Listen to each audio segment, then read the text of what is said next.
This video is brought to you by Keeps.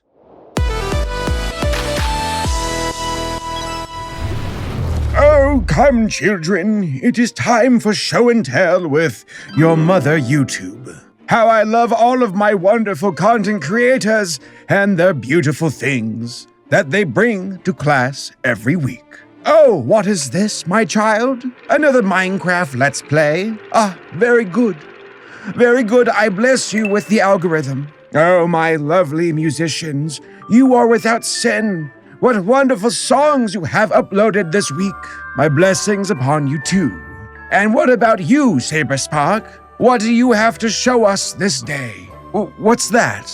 Behind your back? Is that... Oh, no! Dear God, no! You're getting detention! That's my life, guys. That is my life, and I guess this is happening. Yeah, YouTube, you tried to stop me, but I'm just too strong and too stupid to not review this hot and heavy garbage. Like, I'm obligated to at this point. I mean, some rando literally mailed me this movie, and I feel like if I don't review it, I might die in 30 days. And we can't have that happening now, can we? Right? Right. What I am referring to, ladies and gentlemen, is an adult animated movie called Sailor and the Seven Ballz. This spicy crossover parody is from the early 2000s and features famous anime characters such as Gundam, the Dragon Ball, Neon Genesis Evangelion, as they get hot and bothered and read Bible verses while not wearing their clothes. More or less. Folks, the more I looked into this subject, the more ridiculous it became. And at an alarming rate, you would think that this was just some one-off stupid film with a poorly satirized version of Sailor Moon. But no. Oh, it gets so much worse.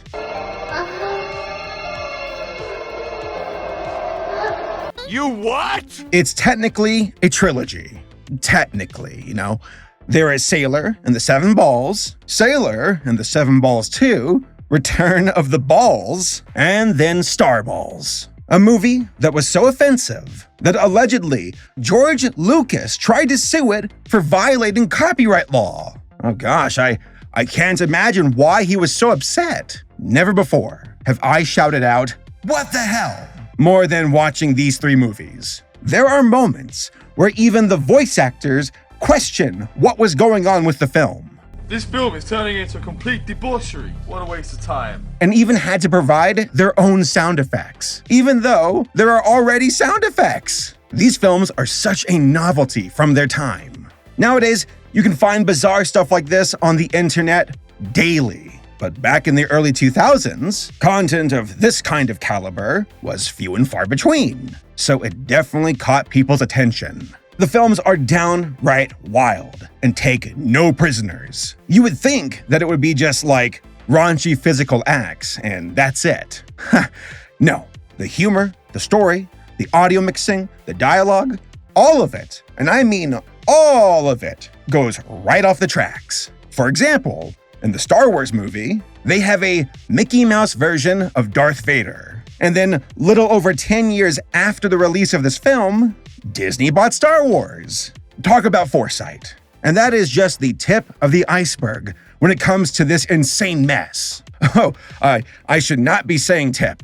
Also, the backstory behind the creation of these films is shrouded in mystery, with details that range from copyright wars to alleged rival dog refuge abuse cases in France. Yeah, that portion of the research completely caught me off guard and was a rabbit hole that I was not prepared for. But hey, I suffered it anyway. So, get out your holy water and let's go check out the ridiculous adult movie trilogy that is Sailor and the Seven Ballz. Henri, my dear editor, I hope that you are ready to censor this video to hell and back. Lord knows, YouTube will be breathing down our neck the entire time.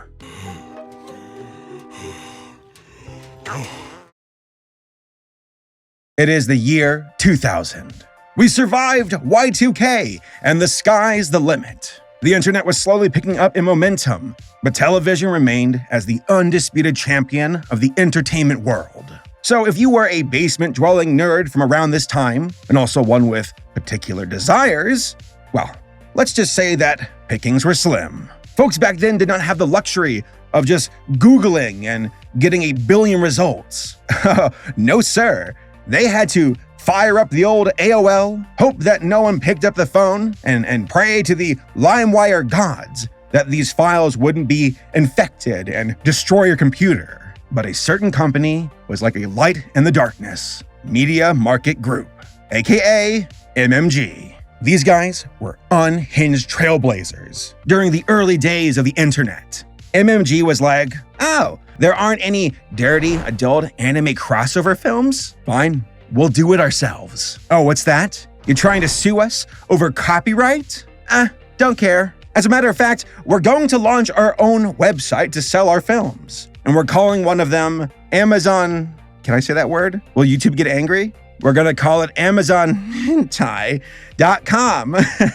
Check out our poster for it. It is legit impressive. The amount of filth this company churned out. Animation, even when it's not Disney-level quality, is still a difficult and costly process. But the power of horny and shitposting knows no bounds. They knew the only way they were going to get a version of Sailor Moon with a British accent doing Matrix backflips while wearing a Princess Leia outfit was if they made it themselves. And so they did.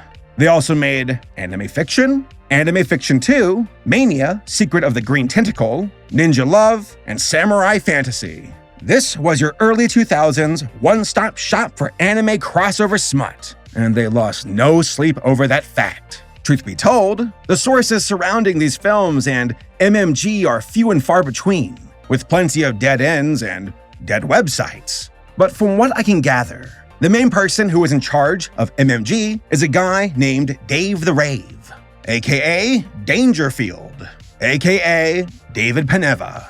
Maybe, but we'll talk about that here in a bit. Folks, I had no clue how deep this rabbit hole would end up being. I went from laughing at bad animation to searching up court cases in France related to alleged animal abuse cases.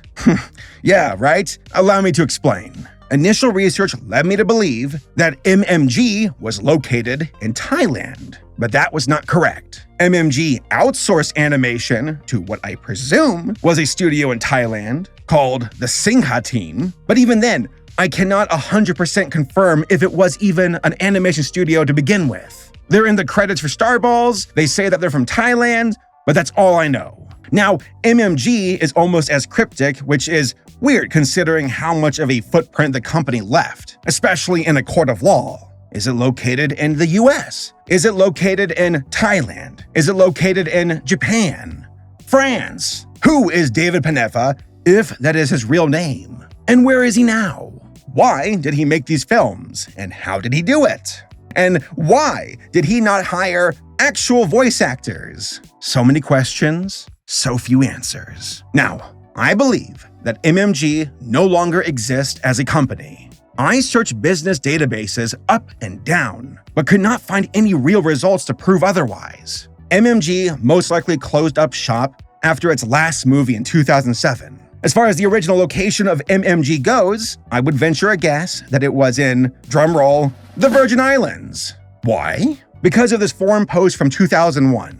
I'm quite certain that this was David, since the nickname Dangerfield was featured in Ballz and is also on IMDb for all of MMG's films. This particular post goes into oddly specific details about the drama surrounding the Lucas lawsuit. According to it, MMG is registered in the Virgin Islands, which is backed up by this other website that lists David's name, the company's name, and has a Google Map location to the Virgin Islands. According to sources, Lucasfilm was out for blood over Ballz and said MMG was guilty of the following: federal copyright infringement, trademark infringement, unfair competition, false designation of origin and trademark dilution, state unfair competition, false advertising and trademark dilution, and common law trademark infringement. Guess what?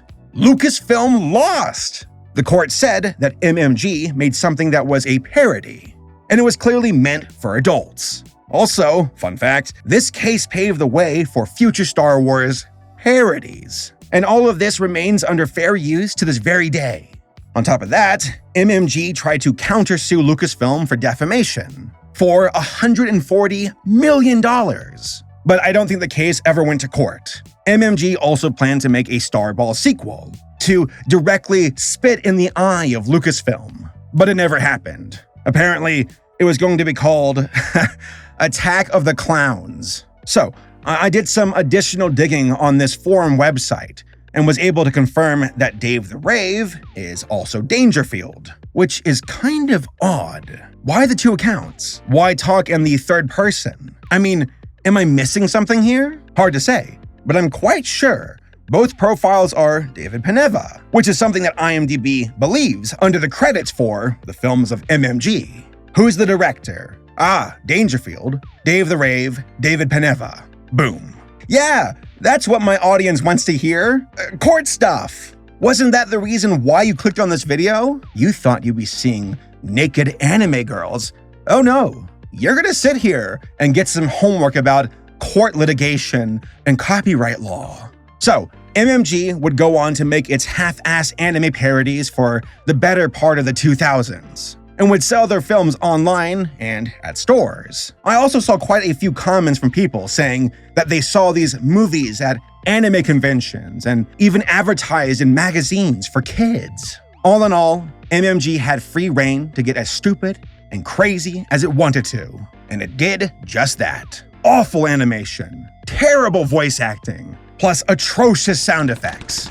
There are times where you can't even hear the voice actors talk due to the terrible nature of the audio mixing of these movies. I'm not entirely sure how financially successful MMG was, but according to a post from the forums from Dangerfield, over 90,000 copies of Star Ballz alone were sold. So I'd imagine that they walked away with a pretty penny from their entire run. But where are they now? Well, folks, this is where things took a very unexpected and dark turn. As if it wasn't already cursed enough, right? The man does not exist, okay? So I decided, oh shit, buddy, I gotta dig a little deeper. Full-on disclaimer, I am not a legal professional. Also, I am not trying to incriminate anyone. The entire case of David Peneva and his court things in France, I'm not trying to say that he's guilty of any of these things. I don't know. I leave that to the court systems in France. What I'm trying to do is to discover if Dave the Rave is the same person as this guy, David Peneva of France. So, why the confusion in the first place? Well, that's because I could not find any trace of Dave the Rave or Dangerfield after 2007. Also, David here virtually has no connections to MMG whatsoever. So why the confusion in the first place? Allow me to explain. As I said, when you look at the movies for Sailor Ballz on IMDb, you will see the name David Peneva pop up. According to his profile, he has two nicknames, being Dave the Rave and Dangerfield, as we've already established. It also says here that, what's that? Oh, he owns a dog refuge. Okay, alright. Sounds innocent enough, right? Yeah. While researching MMG, I stumbled across a 4chan post where a user shared their own detective work related to David Peneva. According to their sources, David lives in France. Now, these old forum posts from Dangerfield and Dave the Rave were in French. So I think it's safe to say that all the entities involved, even if they are different people, just so happen to be French. Further evidence says that David has connections to a French website called Katsuka, plus some alleged connections to an anime shop in Paris called Samurai, though I could not 100% confirm the latter of these two. What I did discover, though, was something much more disturbing. According to these articles from a French news outlet, a man by the name of David Peneva had his dog refuge raided by the Society of Protection of Animals in, I'm probably saying it wrong, Aveyron, France in 2018. He was charged with multiple claims, with animal abuse being one of them. Apparently, this has been an ongoing drama since 2013, with many people in the area upset with David, claiming that his dog refuge was a dumping ground, and that many of the dogs there were in critical condition due to negligence. The name of David's association is called Saviar Donor Association, with this particular refuge operating under the name of Petits Princes. According to these articles, the refuge was operating without a license from the city, though David contests this, stating that he was stepping up where the city was failing, with their own dog pound problem, that he was taking in the animals that surely would have died without his intervention. On top of that, David has been at war with other dog refuges in the area, and apparently launched a website to do a smear campaign against the rivals, including the Society of Protection of Animals, and then some animal rights organization called the Stéphane Lamart Association. The following post was from their Facebook page, and it said that David was a deceiver who did not take proper care of his animals, and was also guilty of defamation, with all of this landing him in jail for 6 months. Insane, right? Now, for the sake of staying on topic and trying to shift our discussion from animal abuse to anime girls, I'll make this fast. David has a YouTube channel and Facebook page that confirms that this is the same person that these animal rights organizations are at odds with. According to David, he's the good guy here, and that these other entities are the bullies. But here's the thing. Is this our David? Is this guy the same person as this guy? Or is it just a coincidence? Going back to the 4chan post, there's a court document about David's case, and according to it, on page 7, apparently the pseudonym of Dave the Rave is there. Now, I tried so hard to find this court file, and I even got my French friends to help me out, but unfortunately, to no avail. From what I'm told, I need to send in a request for the case file, and it would take like a month to get it back, so sorry folks, I don't have the time at the moment to wait for that. That all being said though, is this David Peneva the same guy responsible for MMG? If I was a betting man, I would say yes, but I do not know for certain. Now, maybe I will get my hands on that court case in the future, and I will know without a shadow of a doubt that this David is that David. The overall evidence that I have found points in that direction. And if this 4chan user is correct, then we can absolutely confirm our suspicion. So if you want to know about this ongoing saga, follow me on Twitter. I will post updates. But for now, I think it's safe to assume that this David is that David. The same guy who made this anime stuff? Well, I guess he's got some dog problems in France. But for now, let's put this court stuff away and actually discuss the context of these movies. Out of the court case frying pan and into the anime fires. That's a clean burning hell, I tell you what.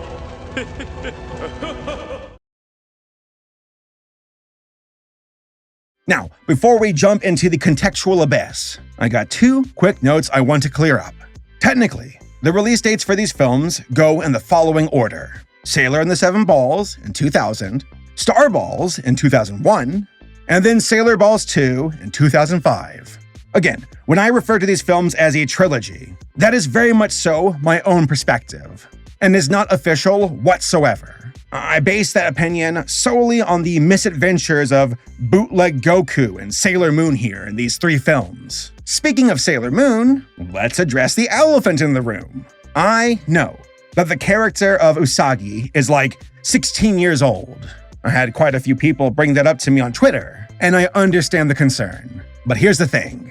If you think that this character is Sailor Moon, then that guy is SpongeBob, and this is honestly the second worst Scooby-Doo remake I've ever seen. Hell, even Sailor Ballz 2 makes a fourth wall-breaking joke about the movie being a parody. Oh, you got a visitor? Must be more lawyers coming to give a shit about copyright infringement. I am not the original, nor do I pretend to be. I am a spoof. Folks, this is a dirty satire, with characters who, besides physical appearances, and even that's being generous, behave nothing like the actual characters that they are satirizing. I mean, come on. Like, Goku would feel any physical attraction to Bulma. Kakarot, what are you doing to my wife? Hey, it's Goku. Okay, so what are the movies about? For the sake of pleasing the YouTube gods and being good little Puritans, I'm going to have to get very creative with my description of these movies. Good luck, right? Let's go. Starting off, we have Sailor and the Seven Ballz, the one that started it all. By the way, this is the Japanese subbed version of the film, while the other two that I have are in English. Literally. You'll see what I mean. Alright, so Sailor Moon and Tuxedo Mask are going to get married. A bunch of 2D anime characters show up to a 3D compound, and both types of animation look bad. You got a bunch of famous anime characters invited to the event, as Sailor Moon and Tuxedo Mask talk about how excited that they are about the wedding. Now, I don't need to speak Japanese to know that the quality of this voice acting is pretty terrible. Also, check this out. While Tuxedo Mask is grabbing 2 scoops of raisins, there's an animation error, and they forget to color his gloves, so it looks like the gloves are his skin. Yeah, we're off to a good start. We got the wacky faces. We got the terrible audio mixing. We got the Scooby-Doo run up the staircase sound effect. And we even got Tuxedo Mask watching his favorite content and ruining his TV sets 3 times in a row. As you can tell, the character models are all over the place and change all the time. There's no consistency here besides being awful. There are even moments where it looks like the animation is being done by some kind of editing tool to stretch the characters. I don't know what it was exactly, but it's very jarring. And there he is, folks. Goku and his entourage have arrived. Look, Vegeta even got dressed up for the occasion. Kakarot, you told me that there was a dress code. Why am I wearing this sexy bow? Goku then reminisces about hooking up with Usagi and has a flashback that, I kid you not, lasts for like 6 minutes. And I'm pretty sure that the animation that they use is stolen and is from some far more competent movie. But you got Goku's head and Sailor Moon's head put over the other characters. Yes, this happens. I was flabbergasted. Just downright stealing animation from another film and saying, it's ours now. Look, our character's head is over your model. GG. Goku shows up, gets his junk stuck in an elevator, fools around with the Sailor Scouts, and then one of the strangest parts of the movie happens. See for yourself. We have been advised that a lot of video pirate copies of Sailor and the 7 Balls are on the market. We have to proceed to a little test to know if you are one of the persons who have purchased a pirate. A new software from Amazon.com will now run to verify the status of your copy. If you have an official tape, nothing should happen. But if you're watching a pirate, your tape will start rewinding automatically until total meltdown of your video and your VCR.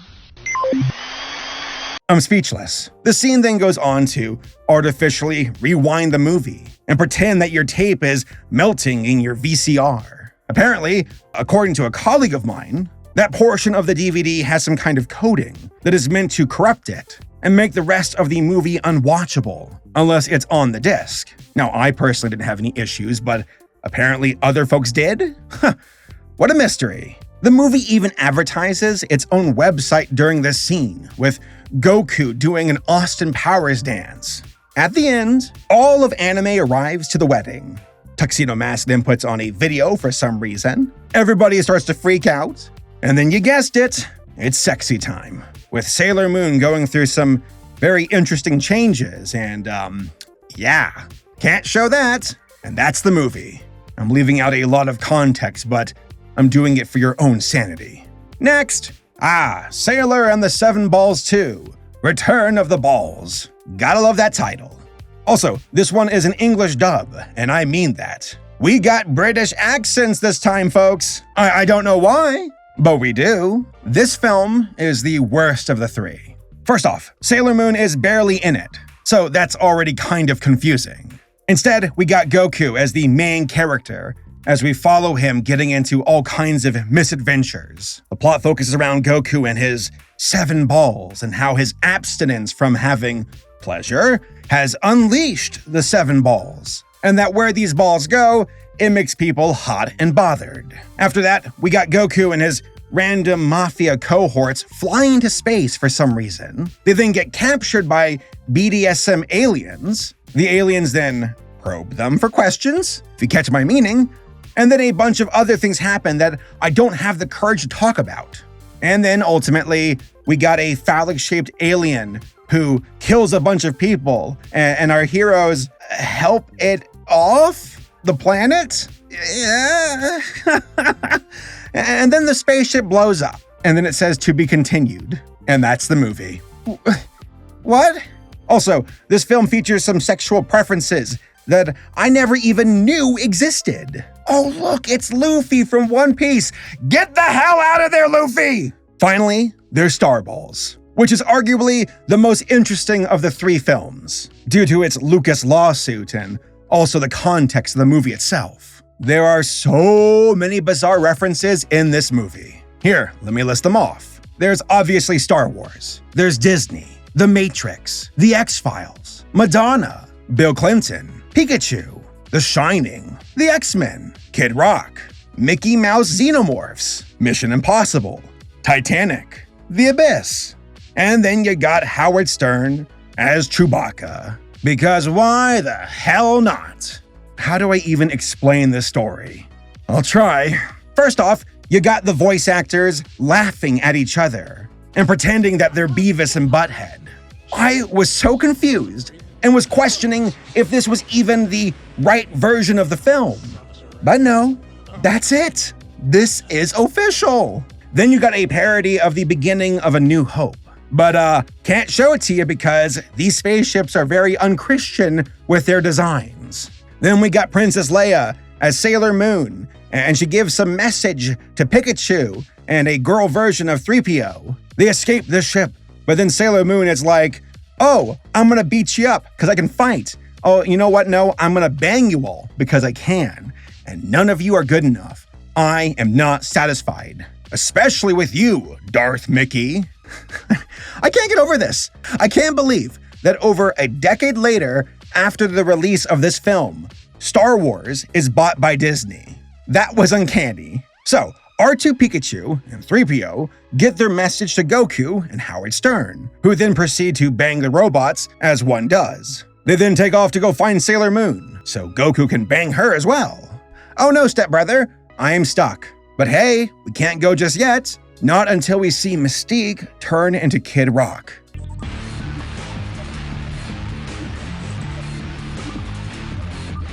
How is that a sentence? How is that an actual sentence? Goku and Howard Stern then set Sailor Moon free.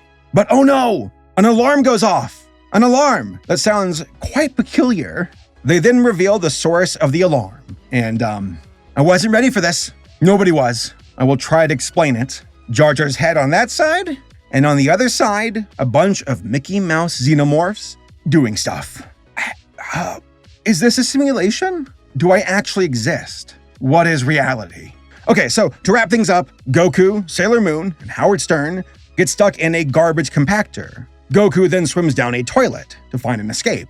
He drowns, along with Leo from Titanic. But he's rescued by the alien from the Abyss. He then somehow finds his way back to the garbage compactor. And then the gang escapes and then fights Darth Maul and Darth Mickey. Howard Stern then takes a dump, it clogs the toilet, he tries to flush, and that blows up the entire spaceship. But don't worry, our heroes escaped, and now they're banging on their own spaceship. And as a parting shot, we got George Lucas with Jar Jar, and I don't even know how to explain what I'm seeing. I don't think I will. I don't think I can. Why did I decide to watch these films?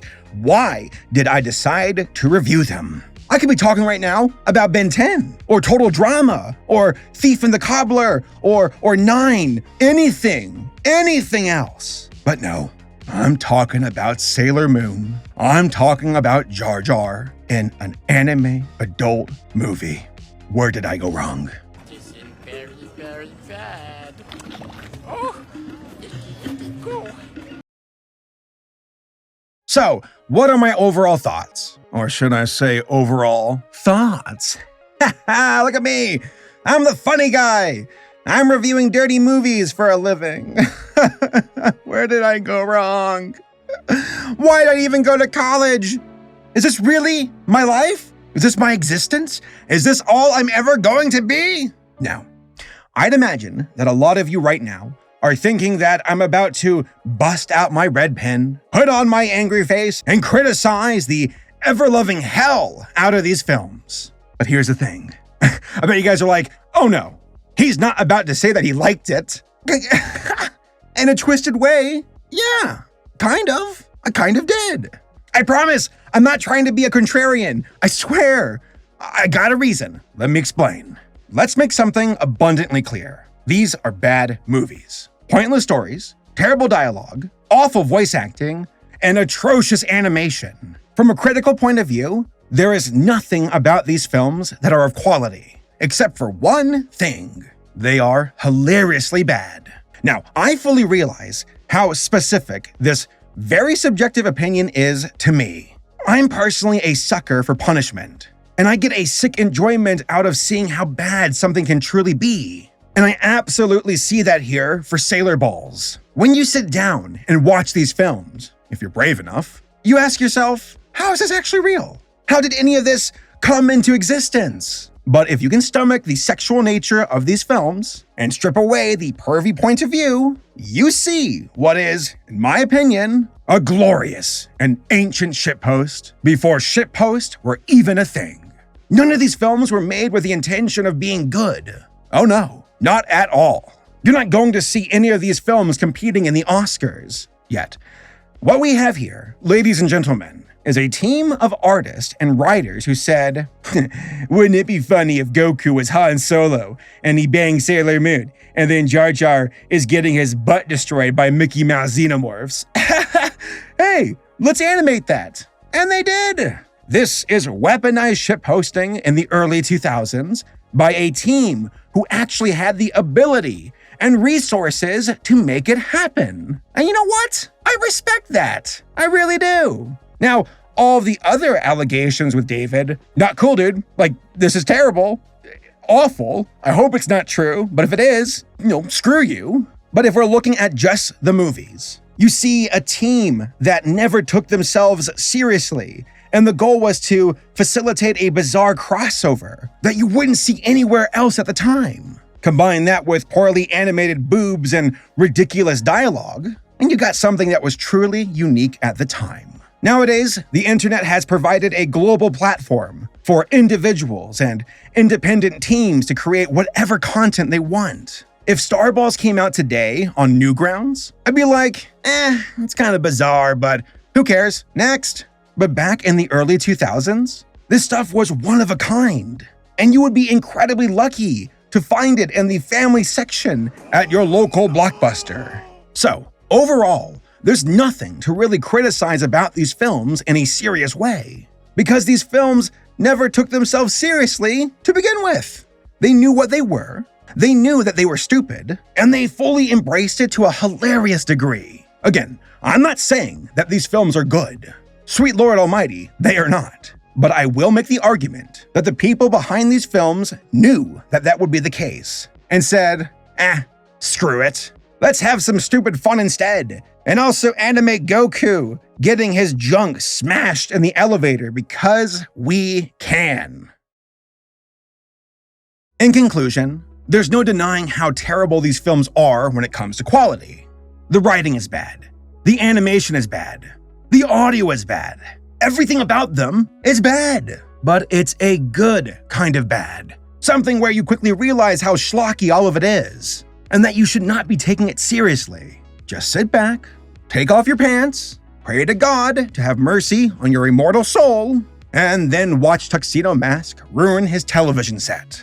So, if you're looking at these films from a critical point of view, then throw them in the trash. To no one's surprise, they have nothing to offer as far as quality goes. But if you're looking to laugh and rip on some stupid, dirty movies, then look no further. They're unapologetically dumb enough to make me laugh. And you know what?